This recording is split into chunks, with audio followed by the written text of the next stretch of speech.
Olá, sejam bem-vindos a mais um webinar aqui do nosso canal Juris Rente. Hoje nós vamos conversar com a doutora Maria Carolina da Rocha Medrado, ela que é promotora de justiça do Estado de São Paulo. Ela atualmente está lotada na comarca de Taboão da Serra e ela atua com bastante militância no enfrentamento à violência doméstica e familiar contra a mulher e proteção ao idoso. É bacharel em Direito pela PUC São Paulo e também especialista em Direitos Difusos e Coletivos pela Escola Superior do Ministério Público. Hoje o nosso webinar será sobre esta temática, violência contra a mulher e formas de enfrentamento do problema. Seja muito bem-vinda, doutora Carolina, é uma satisfação imensa tê-la aqui conosco. Olá, Matheus, muito obrigada pela acolhida, eu agradeço muito o convite, é um prazer estar aqui discutindo essa temática que é tão cara para mim, que faz parte do meu dia a dia, mas, na verdade, mais do que tudo, faz parte do que nós enfrentamos enquanto sociedade todos os dias. Então, é um prazer estar aqui e conversar com vocês sobre isso. Nós te agradecemos imensamente a presença da senhora, realmente é um assunto muito caro, é um tema extremamente necessário, que precisa cada vez mais ser dialogado, né, para que este conhecimento seja recepcionado por todos. Bom, nós vivemos numa sociedade extremamente machista, né, com machismo estrutural e machismo também estruturante.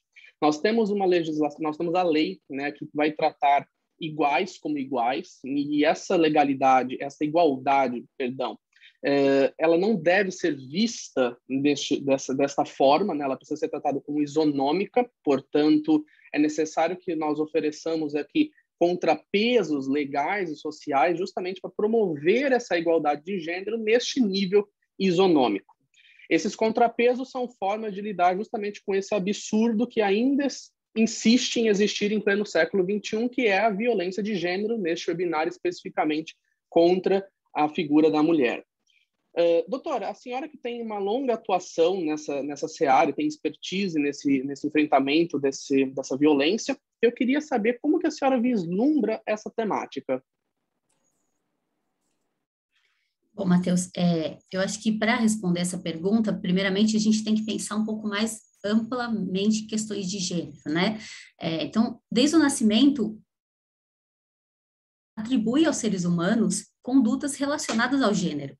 Né? Já na gestação, se a gente for pensar no princípio da vida, os pais já atribuem gênero às crianças, colocando roupinha rosa na menina, roupinha azul nos meninos. Já nesse primeiro momento, às vezes antes da criança nascer, antes dela vir ao mundo, nós já estamos indicando para ela que existe uma distinção que vai ser feita para ela em relação ao gênero feminino e masculino. E com o passar dos anos, esses papéis sociais que são atribuídos às meninas e aos meninos, eles vão cada vez mais se intensificando.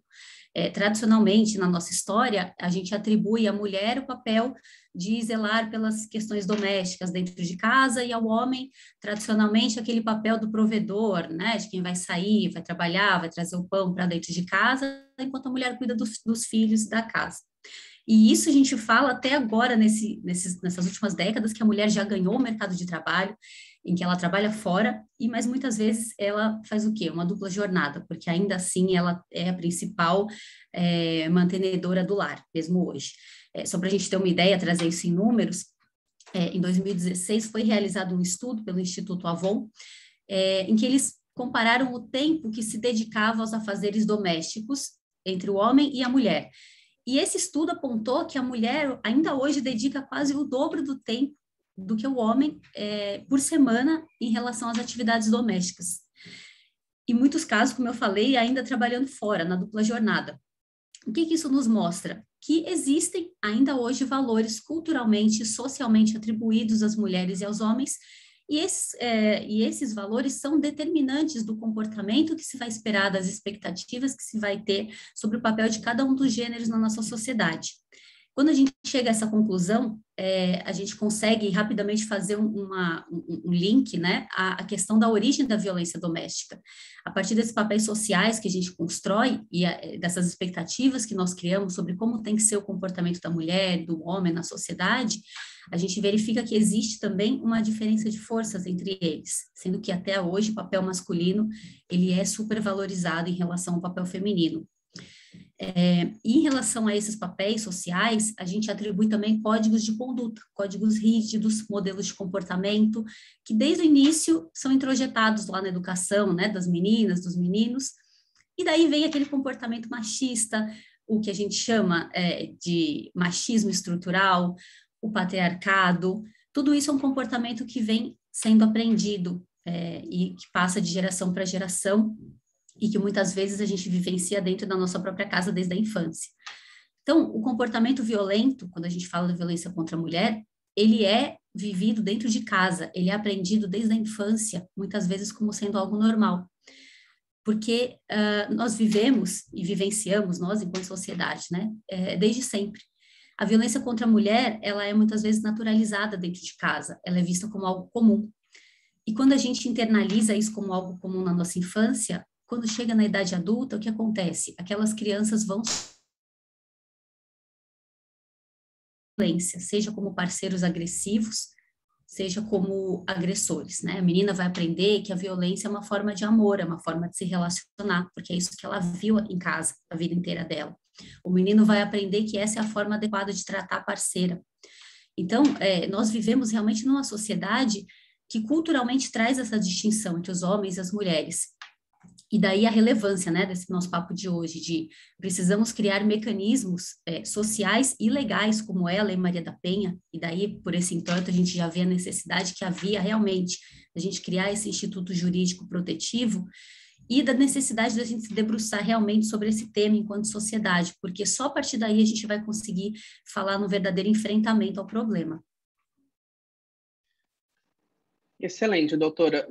Durante a sua fala, eu consegui perceber que existem alguns elementos que podem ser causadores dessa violência, tanto no âmbito doméstico, enfim, no âmbito familiar, e normalmente fruto deste comportamento que a própria sociedade acaba cooptando para que a geração continue com este comportamento, seja essa violência de modo físico, verbal, ou até mesmo moral, mental, enfim, psicológico. Eu queria saber, também com base na experiência profissional da senhora, se existe algum sinal padrão, algum comportamento padrão que a mulher pode perceber estar em uma situação incipiente de violência, porque a sensação que a gente tem é que parece que tudo surge do nada, e na verdade é um longo processo, não é isso? De violência. Como que isso funciona? A violência doméstica, ela nunca vai começar com uma agressão física, né? Ela é um processo que vai sendo gradativamente construído nessa relação, e que, se não for interrompido, vai desaguar lá na frente, não só na agressão física, mas na morte da mulher, né, no feminicídio. Empíricos. Existe uma escalada da violência no relacionamento abusivo. Então, inicialmente, o parceiro vai começar com um comportamento controlador. Ele vai olhar a forma que a mulher está se vestindo, vai começar a dar opinião na roupa que ela usa, vai começar a proibir ela de usar determinadas roupas que ele considera curtas, inadequadas. Depois ele vai começar a ver com quem que ela se relaciona, vai querer restringir o círculo social dessa mulher, muitas vezes até a própria família, afastando essa mulher do círculo social dela, da rede de apoio. E aí vem a violência psicológica, né, nesse processo, que é o quê? Aquela depreciação contínua da figura da mulher, que vai minando gradativamente a autoestima dela, humilhações, xingamentos, um controle e uma depreciação que vão começar na esfera privada, dentro de casa, da porta para dentro, aquela violência invisível, e que, em alguns casos, depois vão vir a público. E aí, nesse processo, a gente tem o início da dominação do homem e da submissão da mulher. Quando a gente vai falar de violência física, esse processo já está tão instalado que, normalmente, quando irrompe a violência, quando irrompe a agressão, a mulher já não consegue mais nem oferecer resistência.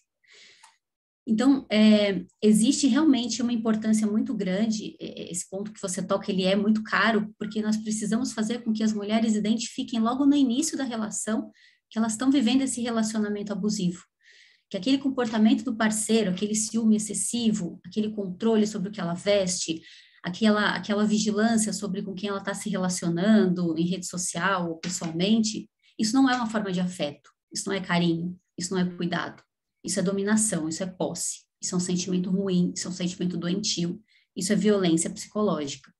a gente tem que ficar vigilante com esse tipo de comportamento, tanto homens quanto mulheres, porque só assim, só identificando que isso está acontecendo, ou conosco, ou com alguém que nos é caro, é que a gente consegue colocar um fim nesse ciclo e romper com essa escalada da violência. E aí, nesse ponto, entra a importância das políticas públicas e da mídia, né? Isso que nós estamos fazendo aqui, nós estamos discutindo o assunto, estamos trazendo luz para esse tema. Quando a gente fala de violência física, é muito fácil a gente identificar isso como uma forma de violência doméstica. Quando a gente fala de violência moral, psicológica, é uma forma ainda muito incerta, muito invisível, né? Então, a gente precisa disso, tanto do Estado falando por meio dos seus agentes, quanto a mídia, a imprensa falando, dando visibilidade para isso, provocando reflexões nos homens, nas mulheres. Será que o homem estou agindo dessa forma com a minha parceira? O homem tem que aprender a observar os próprios comportamentos, para que ele também possa internalizar isso e promover as mudanças nele, nos amigos, na relação social dele. E a mulher precisa observar esses comportamentos do parceiro, dos homens que se relacionam na vida dela, para identificar que aquilo é um relacionamento abusivo, que tem alguma amiga, um parente dela sofrendo um relacionamento abusivo. É muito importante que a gente fale sobre o caráter cíclico dessa violência, sobre como ela se repete, como ela se intensifica. Quando a gente fala de caráter cíclico, eu lembro sempre da questão do ciclo da violência, né? Até eu estou aqui com a nossa cartilha, não sei se vai dar para ver, é uma cartilha que é feita pelo Ministério Público aqui do Estado de São Paulo, que fala justamente do ciclo da violência, que ele se desenvolve em 3 fases. A primeira fase é a fase da tensão, é aquele clima tenso, aquele clima de dominação, em que o homem começa a adotar aquela postura ameaçadora, com esse tipo de violência psicológica que eu acabei de mencionar, né? E nesse momento, a vítima, ela adota uma postura tímida, retraída, fechada, ela acha que com o comportamento dela, se ela mudar, se ela, enfim, fizer alguma coisa, ela vai conseguir dominar o parceiro, e não consegue, porque isso não é inerente a ela, né? É inerente a ele. E aí vem a segunda fase do ciclo, que é a fase da explosão, que é onde começa a violência física propriamente dita. A agressão, ameaça, tortura, estupro, e aí, em alguns casos mais graves, isso culmina no feminicídio. É um momento em que as vítimas vêm, né, fazem as denúncias, vão até o Ministério Público, vão até as delegacias da mulher e realmente registram a ocorrência. Só que aí depois vem a terceira fase do ciclo da violência, que é a fase de lua de mel, que é a reconciliação. Aquele homem que agredia, que maltratava aquela vítima, ele muda, ele se torna generoso, ele se torna bondoso, ele diz que vai mudar e a vítima momentaneamente acredita naquela mudança. Só que, como a gente sabe, né, como os estudos mostram, existe esse ciclo da violência. Então, aquela fase de lua de mel, ela vai acabar e vai retomar aquela primeira fase da tensão. E cada vez que esse ciclo se reinicia, quanto mais vezes ele se repete, mais ocorre o crescimento dessa violência e mais diminui a fase da lua de mel. Então, nós precisamos expor esse ciclo para que as vítimas consigam identificar que elas estão vivendo isso, para que só assim elas tenham condições de sair dessa situação. Então, falar sobre isso, a informação, isso que nós estamos fazendo aqui, é o primeiro passo para a gente conseguir uma verdadeira superação dessa situação de violência. Muito interessante esse ciclo, que na verdade, pelo que a senhora pontua, ele é um ciclo que não é exatamente igual, então ele seria quase que digamos assim, uma espiral, né? Porque à medida que vai evoluindo, parece que a fase que seria a menos pior, ela se torna menor, o que torna o ciclo inteiro um pouco mais complicado. Durante, então, essa colocação, eu percebi que existe, então, a violência física, verbal, a moral, psicológica, mas durante a pandemia a gente pôde perceber, né, um necessário isolamento social, né, até para poder fazer uma contenção da crise sanitária, e que forçou a maior permanência de todo mundo em casa, né, inclusive das mulheres. E aí me surge uma dúvida, doutor, em relação à violência patrimonial. Como que funciona, como aumentou ou diminuiu durante a pandemia aquela situação daquela mulher que acaba ficando retida dentro de casa em razão da pandemia e também possui o parceiro que retira celular, meio de comunicação, corta a internet, tranca em casa, enfim, essa violência acabou ficando um pouco mais velada. Como que foi isso durante a pandemia? Olha, Matheus, eu vou tomar a liberdade de trazer aqui, antes de responder sua pergunta, um estudo, que é de 2013, né? Foi feito em Portugal, Obviamente não se relaciona à pandemia, porque bem anterior a ela, mas esse estudo de risco que aumentam a hipótese de incidência dos episódios de violência doméstica. E eles apontaram 4 fatores de risco. O primeiro deles é o isolamento da vítima, né? A vítima fica mais vulnerável sempre que está isolada da família, dos amigos, das redes sociais, do trabalho. A gente não está falando de um isolamento geográfico só, né? Como você colocou, é essa questão do isolamento mesmo, do parceiro que tira o celular, que não permite que ela se comunique. Por quê? Fica mais à mercê do parceiro e aumenta a dificuldade no pedido de socorro, ou na identificação mesmo de que essa mulher está sofrendo uma violência, né? Porque ela está em casa, ela não está trabalhando, então as pessoas não estão vendo, às vezes aquela amiga que ia ver um olho roxo, ela não vai mais ter esse contato com a vítima para identificar que está acontecendo isso. O segundo fator desse estudo é consumo de álcool e drogas. Condiciona as consequências sociais, né, das pessoas, o consumo abusivo de álcool e drogas. Isso aumenta também o risco internamente nas famílias. Além de, claro, né, transtornos psiquiátricos, enfim, todas as questões que gera do consumo abusivo. O terceiro ponto que esse estudo coloca é o comportamento controlador, né? Então, sempre uma vítima vai estar mais em perigo conforme o agressor puder controlar mais ou totalmente as atividades que ela está realizando. Então, quanto mais o homem tiver a oportunidade de controlar o comportamento da mulher, mais ele consegue anulá-la, mais ele consegue isolá-la. E, por fim, o desemprego também está muito associado ao aumento do risco, né, de agressões físicas e de formas graves, mudança de nível profissional, perda de emprego, rebaixamento de um cargo, tudo isso gera uma frustração, uma tensão que no âmbito doméstico também proporciona um maior aumento. Então, o que a gente percebe que esse estudo lá atrás de 2013, perdão, que a pandemia, ela basicamente trouxe todos esses fatores de risco de uma forma absolutamente potencializada, né? Como você falou, para a gente poder se proteger, a gente precisou ficar em casa. Só que a vítima que já vivia num relacionamento abusivo, ela se viu isolada dos familiares, ela se viu 24 horas ali com o agressor controlando todo tipo de comportamento que ela tinha, muitas vezes com perda ali de emprego, tanto ela quanto ele, então uma questão também de dependência econômica que surgiu de uma forma muito forte nesse período, e com toda essa frustração e com toda a ansiedade que todo mundo sofreu, né, com a pandemia, isso de uma forma generalizada, né, enquanto sociedade, porque ficar preso em casa, não poder exercer as nossas atividades, não poder fazer uma atividade ao ar livre, isso já gera uma ansiedade muito grande. Aumentou muito o consumo de álcool e drogas, aumentou muito o vício, a dependência química. Então, tudo isso, obviamente, criou um terreno muito fértil para o aumento da violência doméstica contra a mulher. E gerou um aumento exponencial, eu digo isso com conhecimento de causa por trabalhar nessa área, um aumento exponencial dos casos notificados, o que já é muito grave, porque a gente sempre tem que lembrar que tem uma cifra de subnotificados que não chegam. E com a pandemia, eu imagino que muitos casos, um número muito maior de casos não chegou. Justamente por isso, porque a vítima não tinha uma válvula de escape para onde sair. Porque antes ela saía, ia trabalhar, enquanto ela estava no trabalho, ela conseguia ali chamar um auxílio, contar para uma amiga, ir até uma delegacia, alguém levava essa vítima até uma delegacia. Presa em casa, ela não tem nem como se livrar desse agressor, né? Para fazer isso, para notificar. Só para ter uma ideia, trazendo um número aqui, esse número é lá de Taboão da Serra, minha comarca, né, onde eu exerço minhas funções atualmente. Eu fiz um levantamento no meio desse ano, em julho, e em relação ao ano de 2019, pensando num ano de pré-pandemia, nós tivemos um aumento em 2020 e nesse período, esse primeiro semestre de 2021, de 32% nos números de pedidos de medida protetiva de urgência.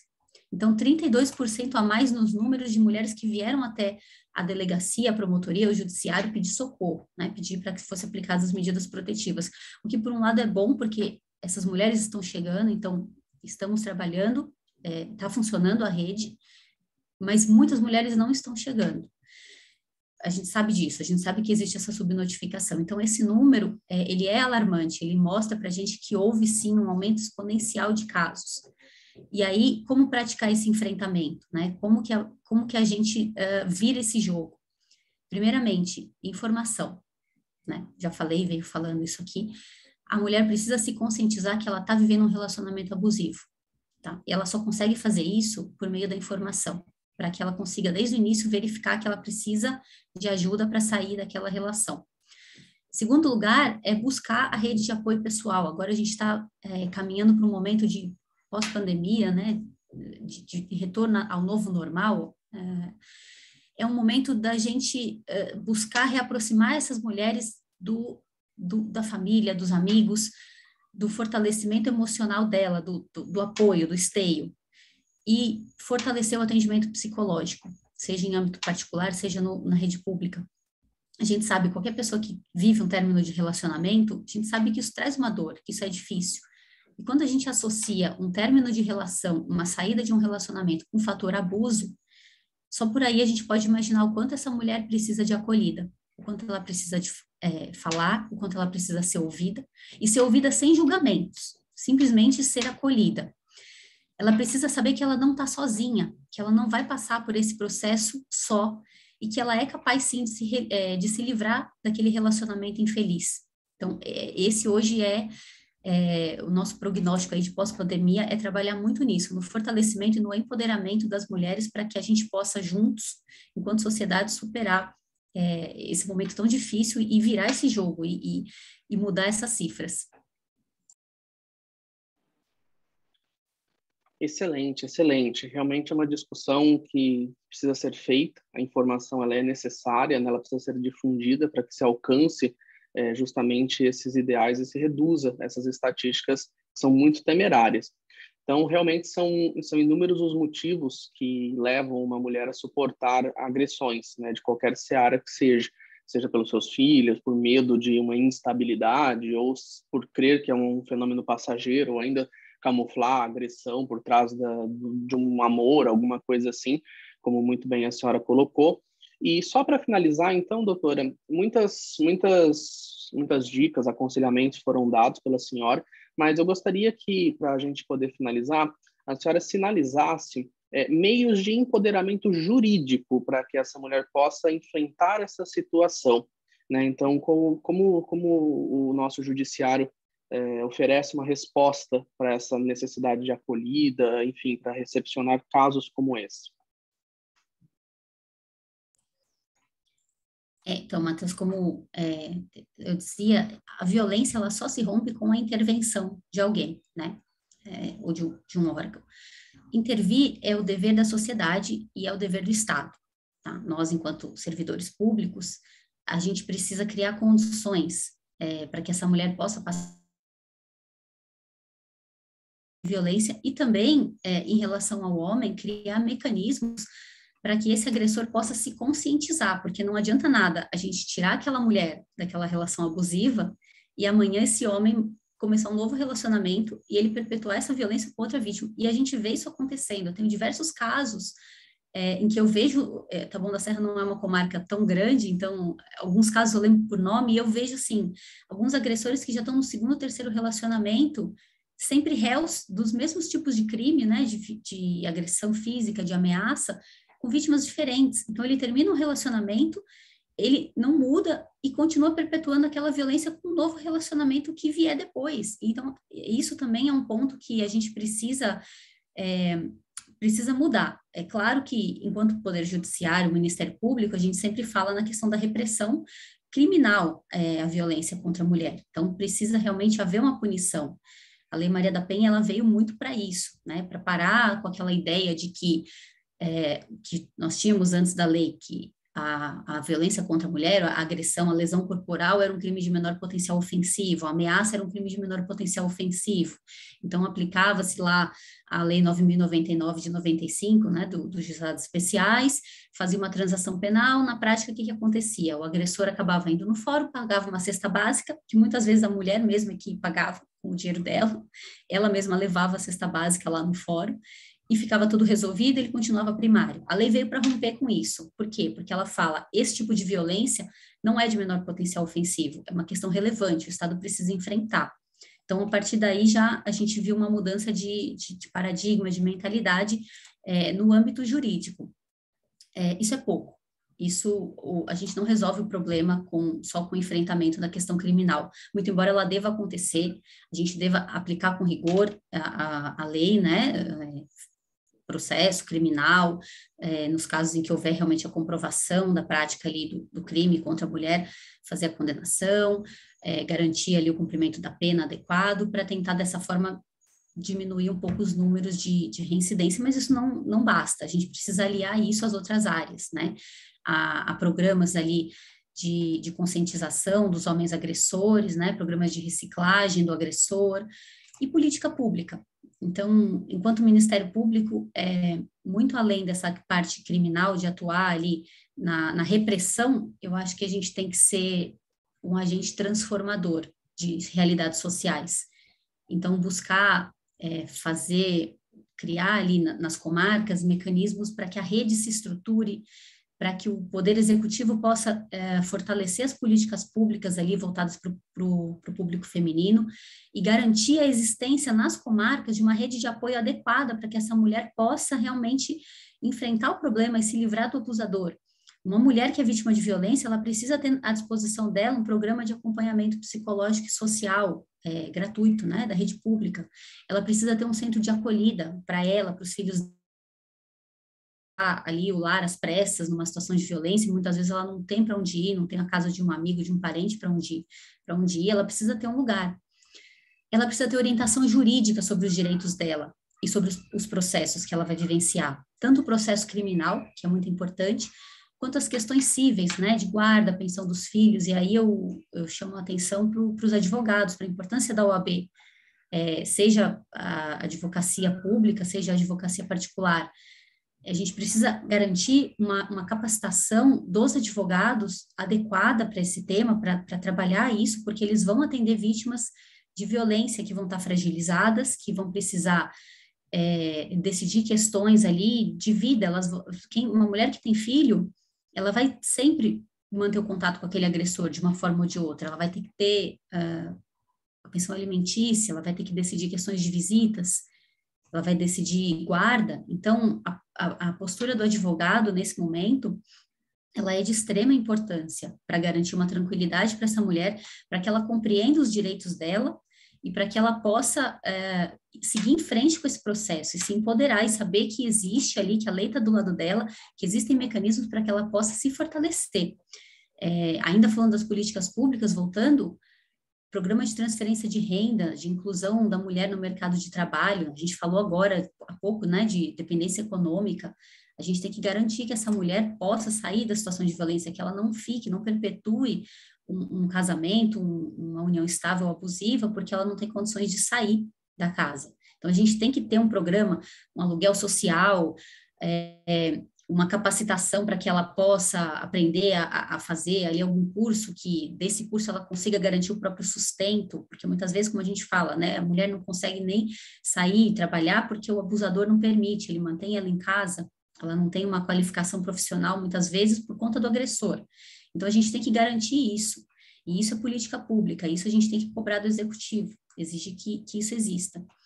E mais do que tudo, que para mim, enquanto promotora, é a questão mais cara e é algo que eu trabalho em mim muito, é a capacitação dos agentes que vão lidar com essa vítima. O maior problema, acho que é o efeito mais devastador da violência doméstica, se a gente puder citar só é a revitimização. É a hora que essa mulher consegue romper com tudo isso que a gente falou até agora, que já é difícil, e ela vai procurar ajuda. Essa mulher que foi procurar ajuda, ela já sofreu no mínimo 10 episódios de violência anteriores, até ela ter coragem de romper com isso e procurar uma delegacia de polícia, procurar o fórum. Ela não pode chegar na delegacia, no gabinete do promotor, lá no cartório do criminal, e ser maltratada, e ser desqualificada, e ser desacreditada. Então, essa capacitação, ou no escritório do advogado, e o advogado tratá-la com desdém, e perguntar o que ela fez para apanhar, sabe? Que ainda existe, a gente ainda ouve nos corredores forenses, ainda existe essa piadinha. Ela não pode ser vítima disso, dessa vitimização. Então, acho que o maior mecanismo que a gente tem que fortalecer é essa capacitação de todos os agentes públicos e privados que vão lidar com essa vítima, para que a gente consiga realmente acolhê-la de forma integral e garantir para ela um pouco de segurança. Nossa, excelente reflexão, doutora. Eu só tenho a agradecer pela presença da senhora, pelo brilhantismo das ideias.